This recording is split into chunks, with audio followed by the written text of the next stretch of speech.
What I'm going to try to do, I did have a long talk with Stephen and actually David before coming today, and I got some ideas of the kind of things that they thought might be of interest, to all of you, especially since all of you are, except for about 3 or 4 people in this room, weren't born for as many years as I've been in the travel industry, so that's pretty unnerving, right?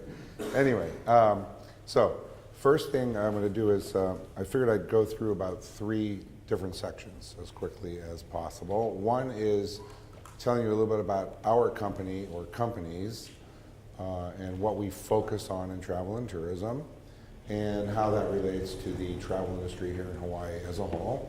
So that's kind of one section.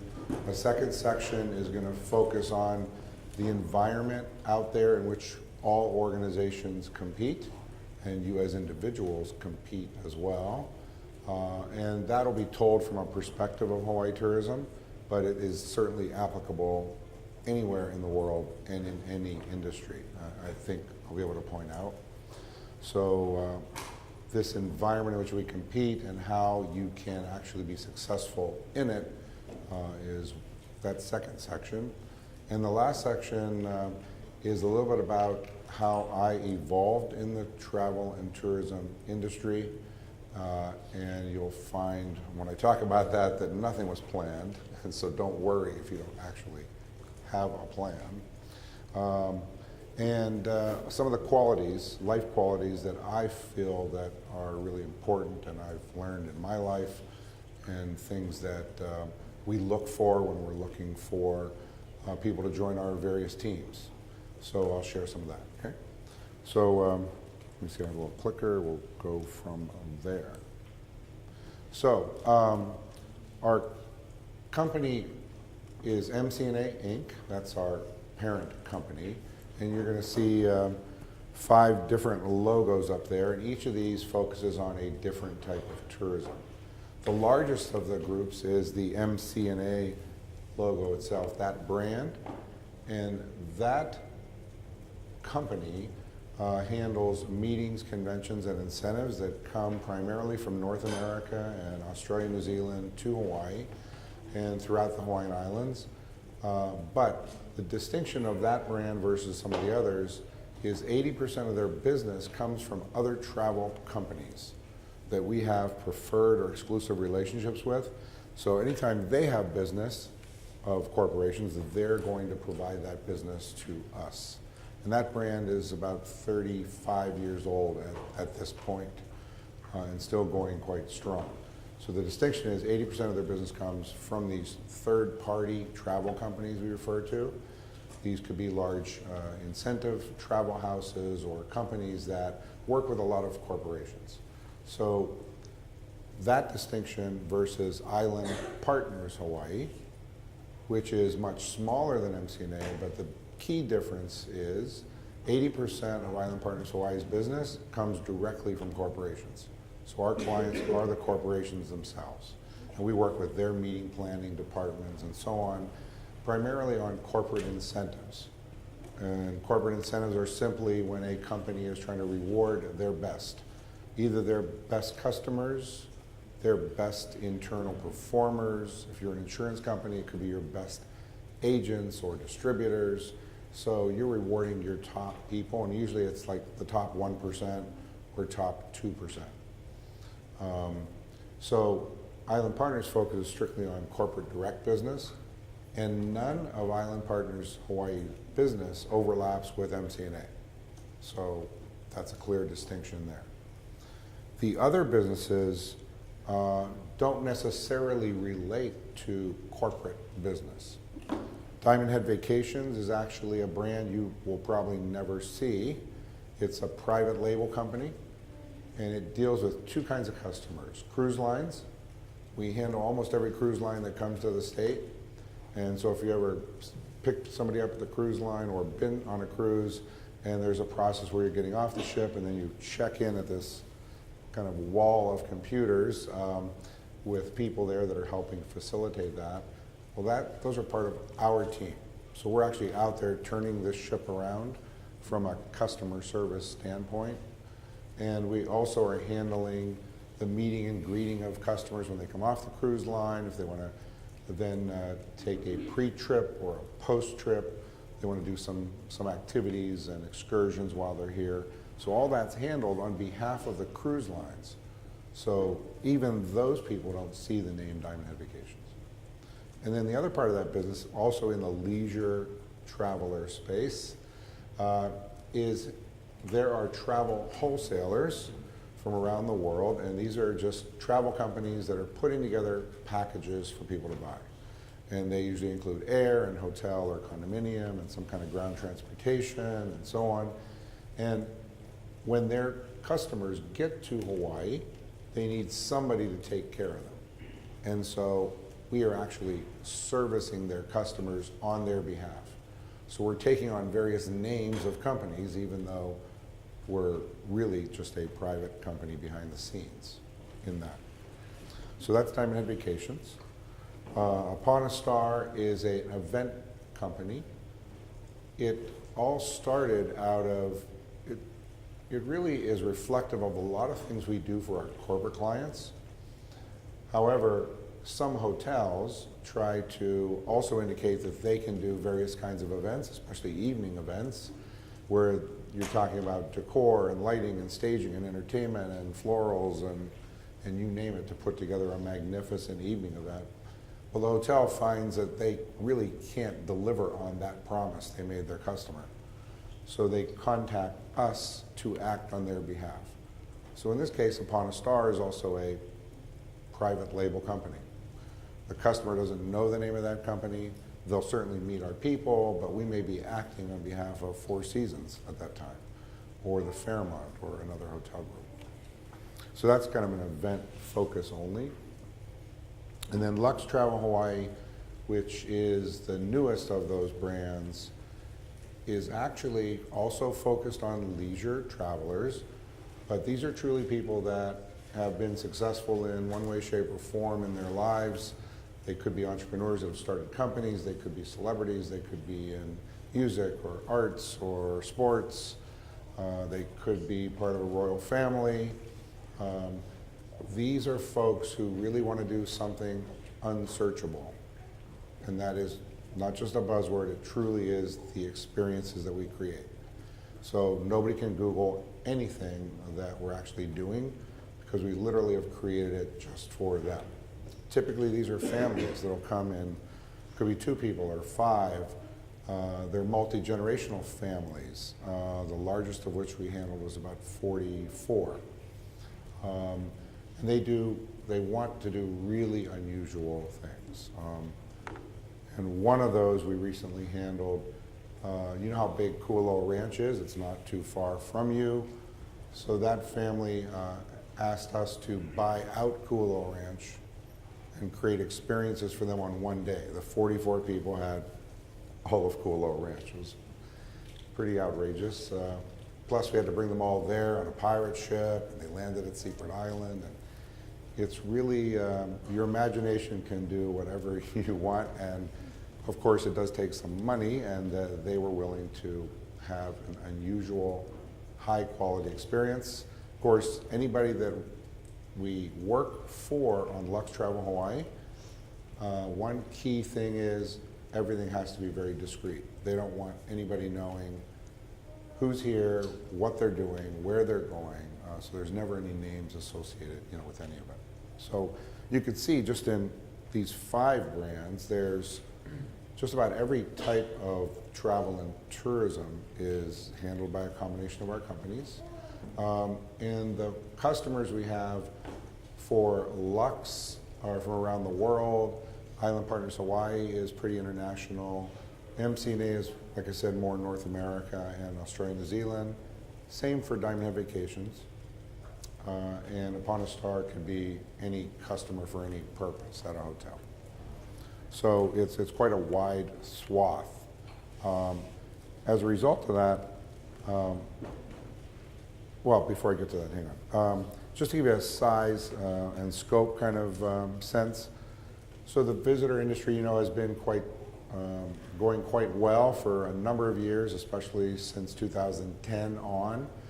This slide will show you 2011 to 16, so 6 years, continual growth, total visitors by air, almost 9 million visitors. The visitors that are in this meetings, incentives, conventions, exhibition space, of which MCA and Island Partners Hawaii are focused, that has also been growing every year except this last year where it went down just slightly. And even though it represents a smaller percentage of tourism arrivals, it represents a almost double in terms of the revenues or the visitor expenditures for the state.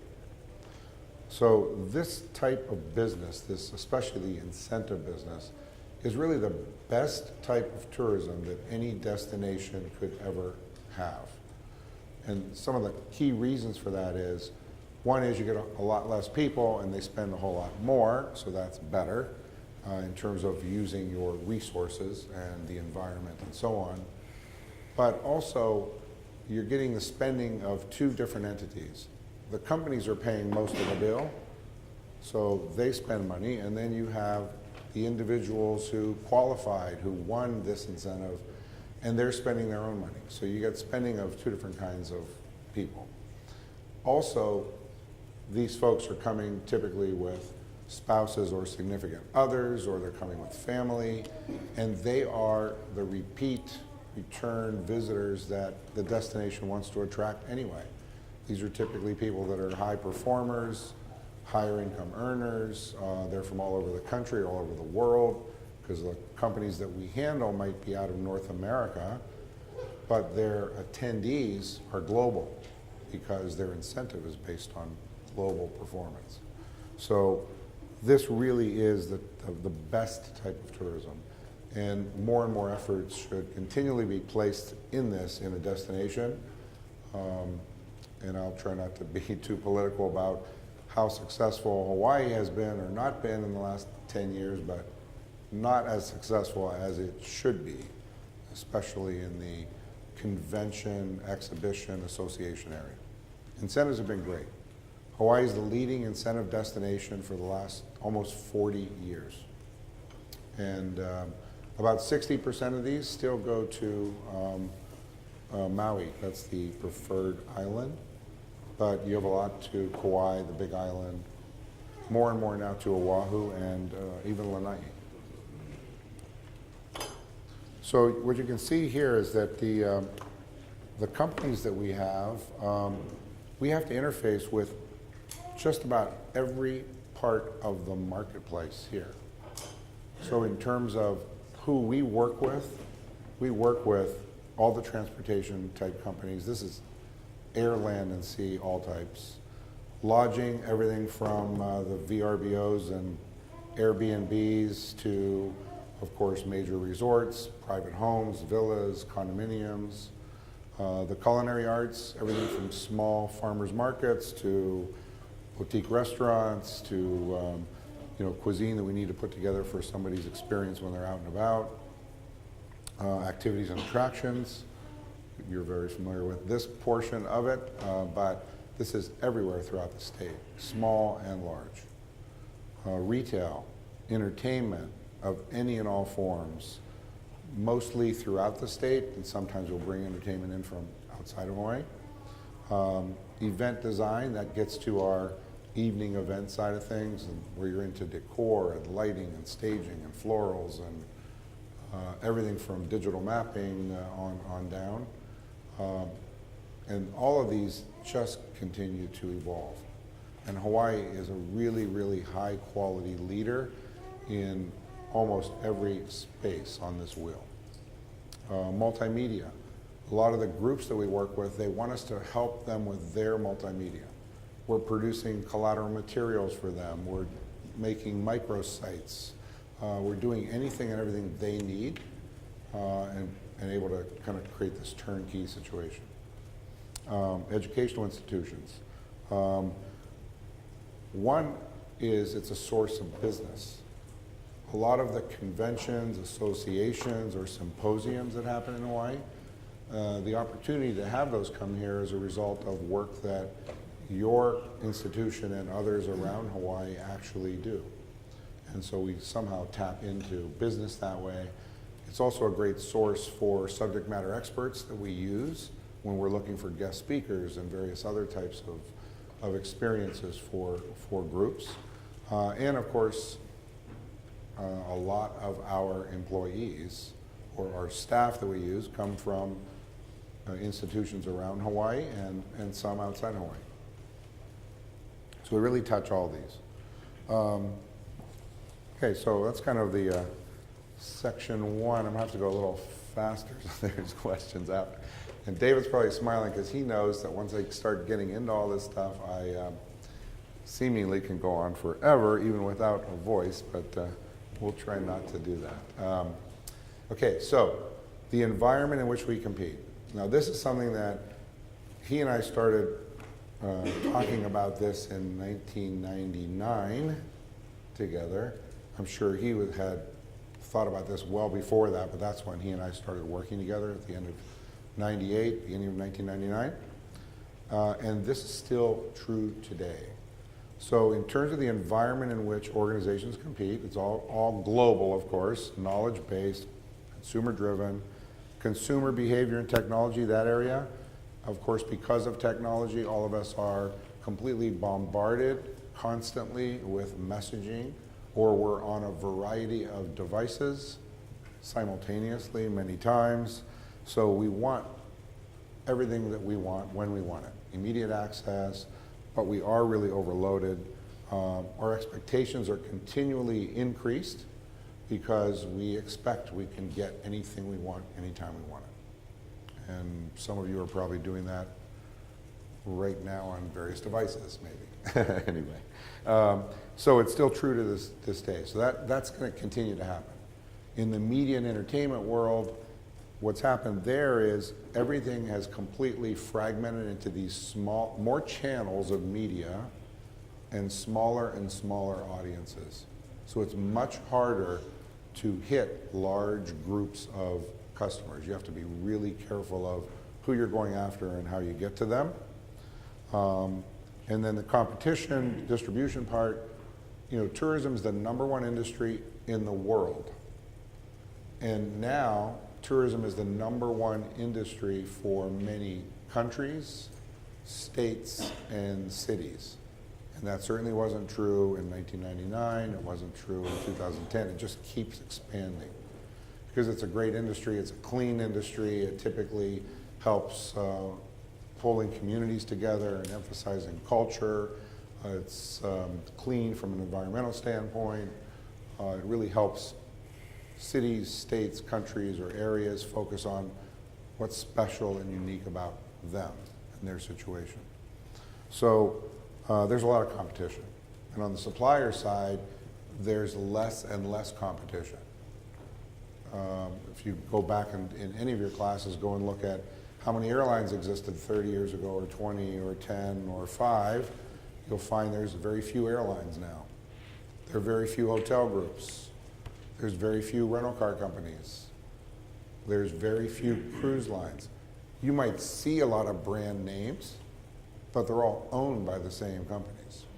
And it's really, really getting a little tricky out there. So in this environment, obviously everything continues to change. None of us are going to stop that. There's no limit to the change. And there's no limit to the change that technology brings. And every time there's a new type of technology, it just makes things change faster, right?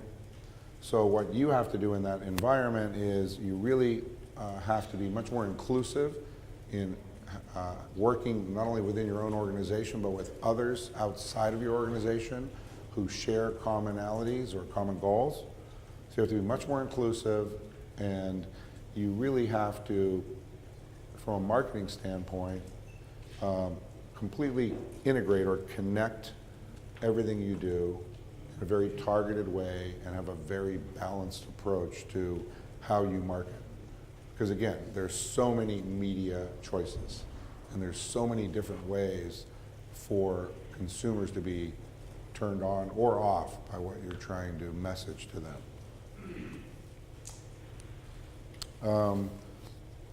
Oh, by the way, I know some of you, or a lot of you are taking notes because it's probably required, but they're going to be able to send this entire presentation out to all of you by email, so use it and abuse it, do whatever you want with it. It's all good. It's all okay. Anyway, but integrated marketing. So this was the David Priest's lesson to me a long time before, and it's really, integration is really nothing about more but connecting all the dots in everything you do. Everything you do has an impact on people down the line, and everything they do has an impact on others, and it just keeps going. And how smart you are about how to figure that out and how to get all of your people connected to it. And if you're a company, in this case, we're going to talk about it from a brand standpoint, as if this was Hawaii tourism. So you have to pull all these pieces together and focus on your brand, always, in a company, and your major stakeholders. And in every industry, the stakeholders are going to be different. In tourism, these names here shouldn't be too different across any industry. There's customers, travel influencers or media, travel sellers or suppliers. It could be manufacturing products, whatever it might be. Strategic partners, other companies who want some of the same things that you want and need, that you can team up with. And then, of course, your own organization, your team, your family, your ohana here. So that is absolutely essential. If you're going to be successful in this world, you have to be an integrated organization. And it's really not just integrated marketing, it's really an integrated marketing organization. Because everything you do and everything about your brand is really about marketing. And your brand promise absolutely needs to be the experience that your customers are having. And if it's not, that's not the end of the world. In this environment with everything changing so quickly, it's more important to not take so long to make choices and decisions in this environment. What's more important is when you recognize there's an issue or a problem with something in your brand or your company or what you're delivering, it's how quickly you adapt and adjust to that. That's the difference between companies today that are successful and ones that disappear. So it's really how quickly you adapt in this environment. But if you do have a very strong brand, you can really generate much higher yields and longer sustainable benefits for your company, your suppliers, your team, and your stakeholders and owners. Of course, everything customer driven, but being customer driven is easy to say, it's easy to talk about, but you need, and you have the ability nowadays to have as much research as you want to put behind this. And there's never enough.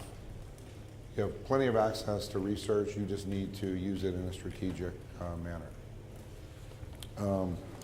The brand part, I'll just run real quickly through it. The brand is not what you say it is the totality of what the customer experiences. Every interaction the customer has with you or your company or any of your team is reflective of who your brand is, period. It's more than just a name or a symbol. It is your personality. It'll say here, brand promises are intangible. The best ones are emotionally based. There's an emotional connection. And it belongs to your customers. It doesn't really belong to you. Successful brands speak to the head and the heart. And you have some prime examples there, ones that command premium prices. And yeah, sorry if this looks too all familiar to you. Anyway, I believe in this from the first time I looked at it, and whoever's teaching marketing here, you can tell them to forget about the normal things that they teach about the 4 Ps and all that. That's, that worked about 50 years ago maybe, but it doesn't work anymore. So learn the 4 Rs and 3 Ps is my advice to you. And there's 3 S's we'll tell you about later. So the 4 Rs, research. Find, you want lifelong customers. Everybody says they want that. And it's true, that is the goal typically. You've heard all the old adages, it's a lot easier, it's a lot more expensive to get a new customer than it is to focus on retaining and evolving the ones you have. But the relationships are the key. And the relationships only work, whether this is in business or in your personal life, if you are understanding what the other person, in this case customers, what do they want? What are they looking for? How does what you do solve one of the issues that they have or need they have? And then how do you make what you do and how do you message what you have in a relevant way to them? You know, you have to be relevant to them. Think about it in a personal relationship or any other relationship. So it's all about relevance, and the receptivity piece is more about how am I going to reach that person with my message? When are they most inclined to look at this kind of media or be receptive to this approach? Because you might have the best message in the world, but if you can't put it in front of the right people at the right time when they want to receive it, it doesn't work. And you'll just keep spending a lot of time, money, and energy. And of course, anytime you're trying to message to a customer, you want to get some kind of response from them. So that's what's happening on the 4R side. On the 3 Ps, what it's helping you do is you do the research, you find out the customers you already have, and as much about them as you can learn. And then the first P is you profile, but these are profiling in a positive sense.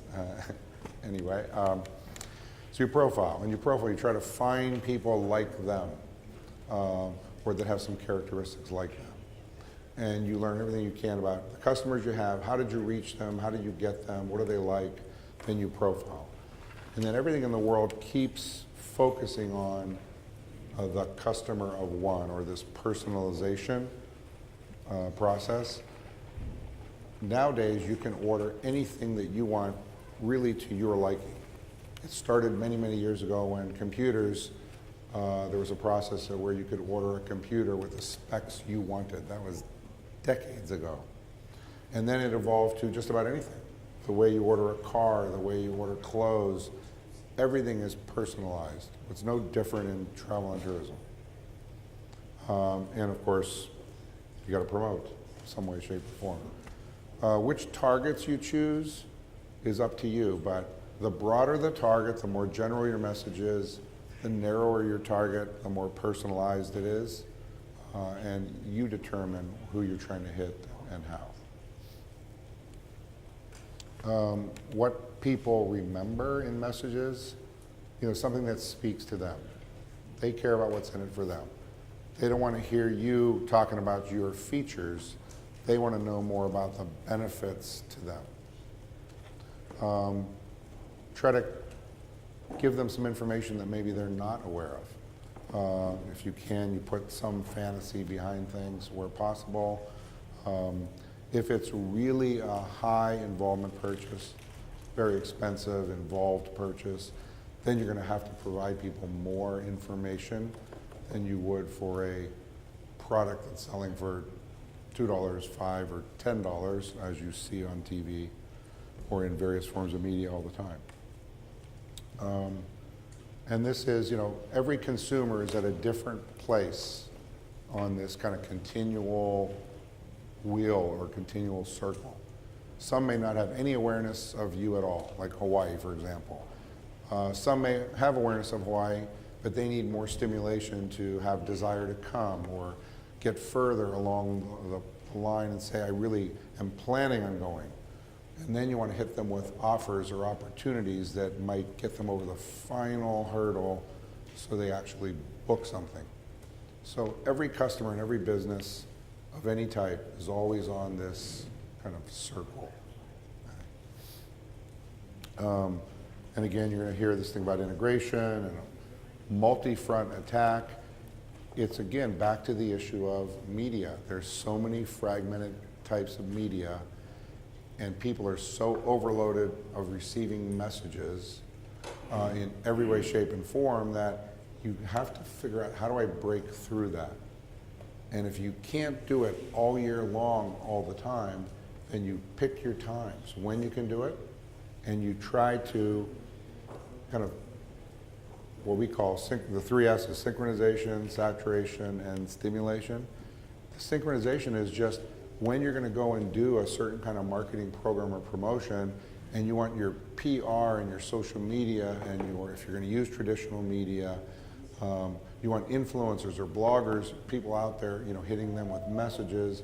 You want all these things to be all synchronized so that what you're doing is surrounding your customer with these waves of marketing messages just at periods of time when you really can get across your point. And whatever business you're in, it doesn't matter whether your product or service is very expensive or not, just try to move with the thought of setting the standard in what you're doing. Try to be the company in that space that's really setting the standard, and get others to chase and follow you. Don't worry about what they're doing.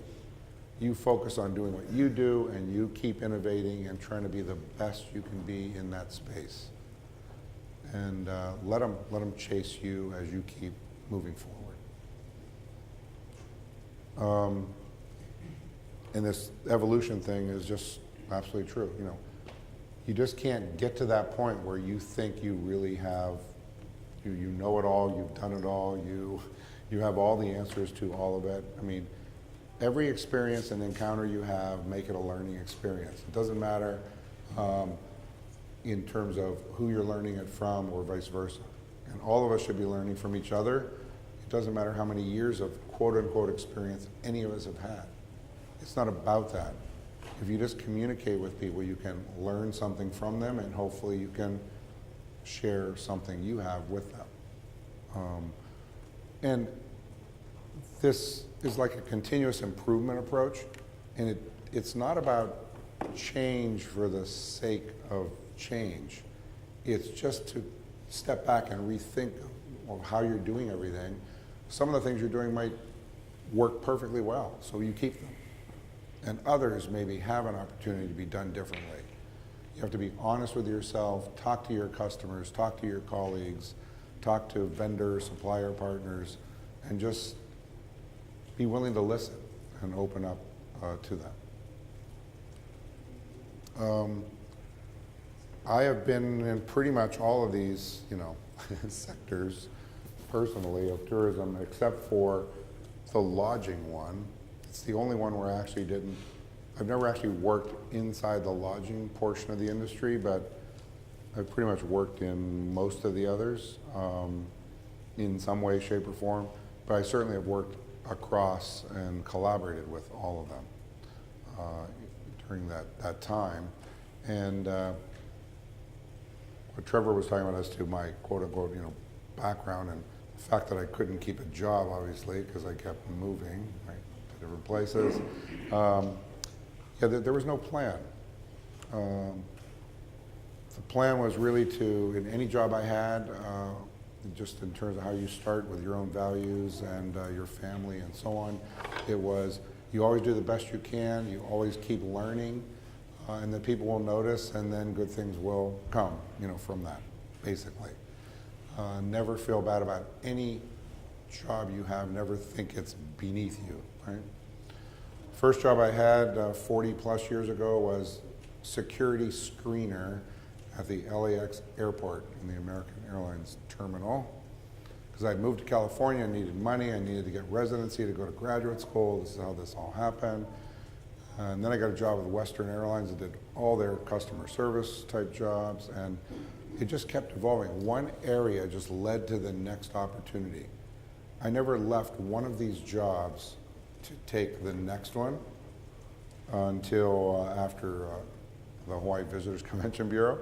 But all the others, I was working someplace, and other companies that I worked with said, hey, we're going to expand, and would you like to look at this opportunity?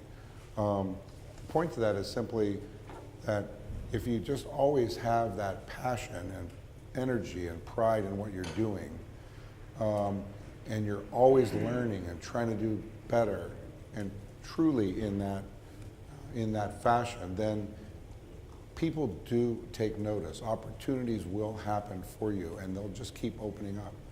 And even if they don't, the time goes a lot faster when you're passionate about what you're doing and you work hard and do your best. Time flies by faster, and it moves on. So it's definitely a happier way to live. The last part of our companies there at the bottom, you'll see the JTB logo, Japan Travel Bureau. Their goal is to be the largest travel company in the world. And so in last fall, they decided, after a couple of years of negotiations, they decided they wanted to purchase our company. And they did. And so effective in January of this year, now we're part of JTB Hawaii. And they have 6 brands, we have 5, so now we have 11 different travel brands. And we're trying to figure out how do we kind of leverage together. So the industry just keeps changing, and it's another example of consolidation. So now JTB has 11 brands in Hawaii, and people may not even realize it until they look at all the different brands and their corporate, structure. Qualities for life. My soapbox here about, God bless you, about living aloha. The first one's positive attitude and common sense. In any business, anybody that's looking for employees or staff will always tell you the 2 things that they can never train anybody to do is have a positive attitude or to have any common sense. You can train, you're all very smart people, anybody can learn things and be trained to do practically anything. But you can't teach people how to have a positive attitude. You can demonstrate it and hope that they catch on from others that influence them, but you can't teach it, and you can't teach common sense.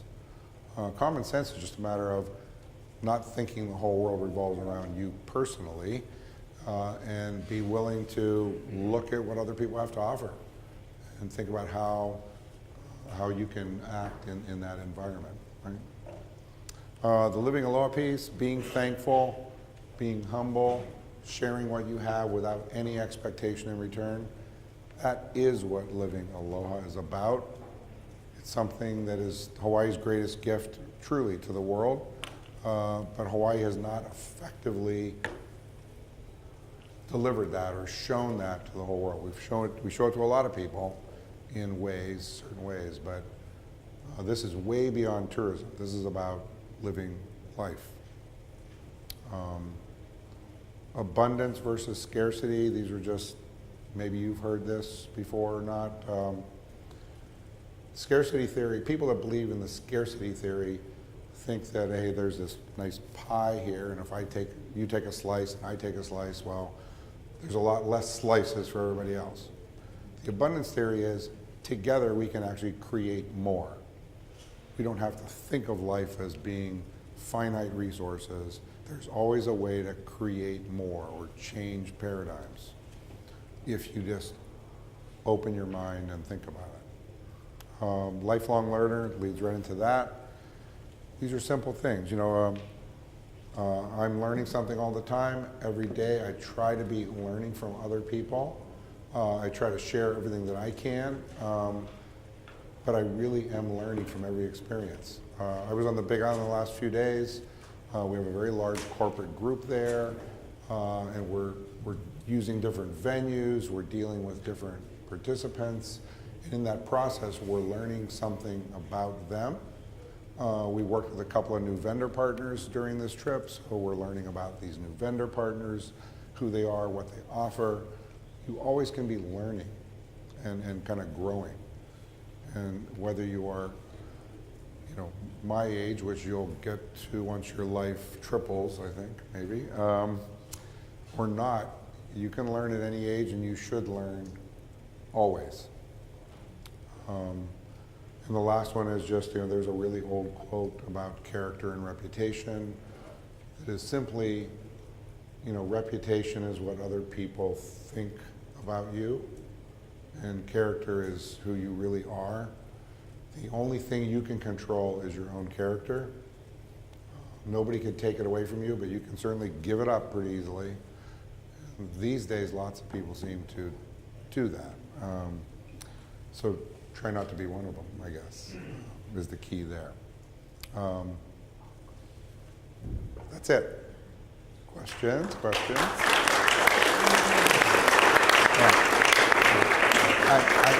I know you have another class, so I figured before everybody jumped out, I'd leave some time for questions. But any questions? Yes? In Luxe Travel, how do you choose the service or product you offer to the customers? Good question.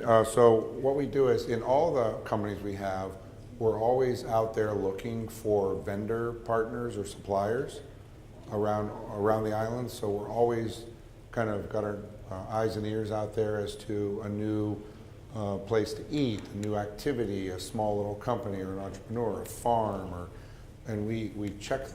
We learn about these places. We'll send people out and go check them out, and then we'll sit down with those suppliers and talk to them. And the first thing we ask them is, what is it that you always wanted to be able to do to offer people, but you never could find a customer who wanted it, or in other words, use your imagination. And a lot of our great ideas come from them telling us about experiences that they think they could create, but they never did them because nobody was there to buy it. And we said, that's okay, we'll help find somebody to buy it. And then we get vendors together in small groups, and then together we come up with these unsearchable experiences. So we just use a team of really creative people. They do a lot of research. We send them out to check it all out, and they create the product. But we don't have anything like off the shelf kind of thing. It's first, we talk to the customer, find out their interests, and then we create. Other questions? Yes. Yeah, another one. So what programs do you use to empower your employees in the businesses that you have? In terms of technology and all? In terms of, I think, productivity and self-motivation. Well, I think it all starts from, how we hire them and find them. About 50% of our employees work virtually, so they're not like right there. They're spread on different islands even. We use as much technology as we can to kind of keep everybody connected and sharing ideas. We have these virtual calls all the time. The business is really intense in terms of there's a lot of details and a lot of pressure, whether it's on the corporate side or the leisure side. And so everybody really has to be passionate about it and have a lot of pride in it. And it becomes obvious when people are not kind of feeling it anymore. So we don't really have a lot of productivity measurement kind of tools, other than we're working with group programs or leisure customers all the time. And from one to the next, we can see whether people really care about what they're doing and have pride in what they're doing, or they don't. And if they don't, we simply try to have that conversation that says, maybe you need to take a break and do something else because you're just not into it. And unless you're into this stuff, the details will just overwhelm you, really. Yes, sir. So for Luxe, it sounds like it's a really high-end clientele. Right. How do you go about advertising to people like that? Yeah. Where do you find it? Well, we don't do any advertising for any of our businesses. All the business has been from repeat and referral clients. But when we do marketing, it's really on promotions where we'll team up with another supplier, maybe like a Four Seasons or something like that, and we'll focus on reaching targeted customers that they might have. That's one way we do it. There are trade shows for each part of this industry where you have appointment-based shows where sellers and suppliers can match up. It's kind of almost like speed dating in some cases, but that's how we will try to reach more customers. And then in the Luxe side, there's one organization in the world that's the leading marketing organization to luxury travelers, and it tries to match travel advisors with travel suppliers. It's called Virtuoso, and a few years ago they approached us to be their preferred, they call it on-site in the state of Hawaii. So the 9,000 or 10,000 Virtuoso travel advisors out there, we're on that website, and the only company listed in Hawaii as an on-site is us in that respect. So that certainly has helped that business, right? But it also, you know, not every customer out there, everybody thinks luxury differently. Some want what we call packaged kind of luxury, and there are wholesalers that focus on, I can book you in a high-end hotel and whatever. So we tell them, that's great. You should really go with this company or that company. But if your clients want an unsearchable experience for one day of their trip, or the entire trip, then you should start talking to us, and we'll turn you on to that. What's the average Spend? bill for something like that? The average spend in, we have like Luxe Limited, if you will, and then like the full-blown Luxe. Limited one is about $4,000 to $6,000 a person, and that usually does not include their air to get here. And sometimes it may or may not include their hotel if they wanted to do their own thing. But we do private homes and all that with those. And then the full-blown ones will get to $15,000 to $25,000 a person. Is that for a week package? Yeah, it's not a package, but yeah, for as many days as they want to do it. One client I was talking about before, the 44 people, they were here for 12 days. They booked their own air, and they booked their own accommodations. We just did everything else, and that bill after 12 days was almost $1.5 million. Now, you don't get those customers every day, but and it went well, so hopefully they're going to say something to their friends, right? And that all sounds really like fun and glamorous and all. Putting all that together and doing it all is really, we have so many wonderful, talented, passionate people. We're lucky. Very good. Okay. Hook has come out. Thank you. Thank you.